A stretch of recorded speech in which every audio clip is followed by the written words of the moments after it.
Hello everyone, আসসালামু আলাইকুম। Welcome জানাচ্ছি আজকের ব্লগে। আজ আমাদের বাড়ি ট্যুরের সেকেন্ড দিন। বাড়ি শহরের প্রথম সকালে আমরা খুব আর্লি উঠে গিয়েছিলাম।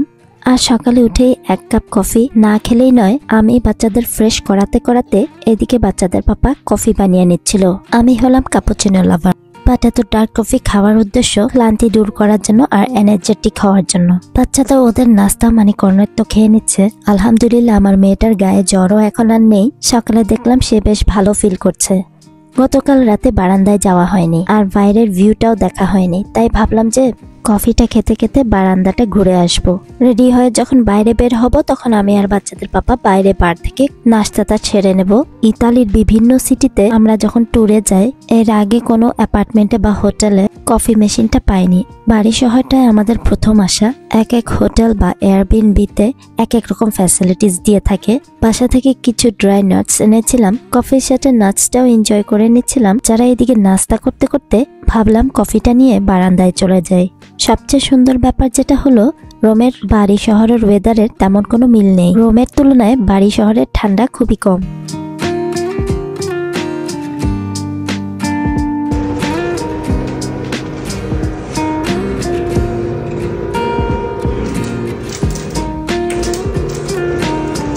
বারান্দার শাটারটা খুলতেই একদম মুগ্ধ হয়ে গেলাম। সকাল সকাল ঘুম থেকে উঠে যদি পাওয়া যায় এই সুন্দর ভিউটা, খুবই এনার্জেটিক আর থেরাপিউটিক মোড কাজ করছিল। টেবিল আর চেয়ার দিয়ে সাজানো, তার উপর একটা প্লাস্টিকের টপ, হোয়াইট কালার কম্বাইনেশনটা বেশ মানাচ্ছিল। মুগ্ধ হয়ে চারপাশটা দেখছিলাম, তার সাথে সকালের রোদটাও গায়ে মেখে নিচ্ছিলাম। বারান্দা থেকে নিচের পুরো ভিউটা দেখছিলাম, এত সুন্দর পরিষ্কার পরিচ্ছন্ন। এখানে আশেপাশের ম্যাক্সিমাম বিল্ডিং গুলোই এয়ারবিএনবি ছিল।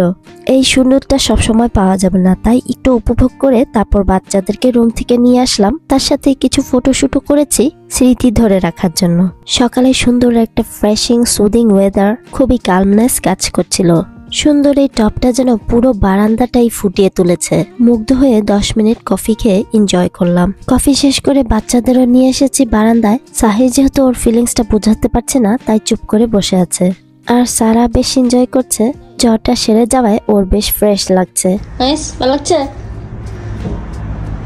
Very nice. হ্যাপি আছো? সাহির কেমন লাগছে? ভালো লাগছে? ভালো লাগছে? Enjoy enjoy enjoy. অনেক হ্যাপি, অনেক এনজয় করছে, অনেক এনজয় করছে। হ্যাঁ, পার্কে যাবো।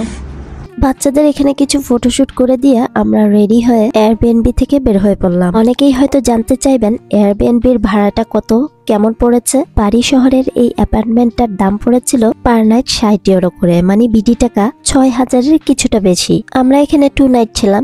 120 ইউরো পে করতে হয়েছে আমাদের, মানে বিডি টাকা 10,500-এর কাছাকাছি। শীতের সিজনগুলো মানে নভেম্বর থেকে ফেব্রুয়ারি পর্যন্ত অফ সিজনে হোটেল বা এয়ারবিএনবির প্রাইসটা খুবই রিজনেবল আর বাজেট ফ্রেন্ডলি থাকে। সামারের সিজনেই দেখা যায় এই প্রাইসগুলো অনেক হাই হয়ে যায়। রেডি হয়ে বিসমিল্লাহ বলে আমরা বের হয়ে পড়ছি আমাদের গন্তব্যে। আমাদের টার্গেট আলবেরো বেল্লো। ওয়েদার দেখে মনে হচ্ছিল যে বেশ ভালোই গরম পড়বে, তারপরেও বলা তো যায় না। সবাই আমরা জ্যাকেটটা পরে নিয়েছিলাম। কমফোর্টেবল ড্রেস আর জুতা তো মাস্ট। বের হয়ে আমরা একটা কফি বারে চলে এসেছি। নর্মালি ইতালিতে সকালের নাস্তা কাপুচিনো আর কর্নেত্তো খেয়ে থাকে। বাসা থেকে অনেকেই নাস্তা করে আসে। কর্মজীবী যারা আছে তারা অনেকেই এই কফি বারগুলোতে নাস্তা খেয়ে অভ্যস্ত। আমি আর বাচ্চাদের পাপা কাপুচিনোটা খেয়ে একটু চেয়ার আপ করে নিলাম, কোন রকম ক্লান্তি যেন না আসে। এখন বাজে প্রায় 8:30টার মতন। নাস্তাটা শেষ করেই আমরা এখন বাস স্ট্যান্ডের দিকে চলে যাব। আমাদের জন্য যেহেতু এটা একদমই নতুন একটা সিটি, তাই বুঝতে একটু টাইম লাগছে। বাসে যেতে হলে বাসের কিছু টাইম টেবল থাকে। আমরা টার্গেট করে এসেছি 9টার বাসটায় ধরবো। আজকের সকালের মেমোরিজটা ক্যাপচার করে নিলাম এই বাড়ি শহরের। আমরা প্রায় বাস স্ট্যান্ডের কাছাকাছি চলে এসেছি। তো এদিকে একটা জায়গা ছিল, তো বাচ্চারা এদিকে রেস্ট করছিল। যেহেতু এটা বাড়ি সেন্টার আর সেন্টারে সবসময় চোর ডাকাত থাকে, তবে এই শহরটা একদমই নিরিবিলি, নিট অ্যান্ড ক্লিন। চোর ডাকাত কিংবা বিদেশির সংখ্যা খুবই কম। নেক্সট ভিডিও আলবেরো বেল্লো ব্লগ দেখার আমন্ত্রণ রইল। ভালো থাকবেন। আল্লাহ হাফেজ। আসসালামু আলাইকুম। Thanks for watching.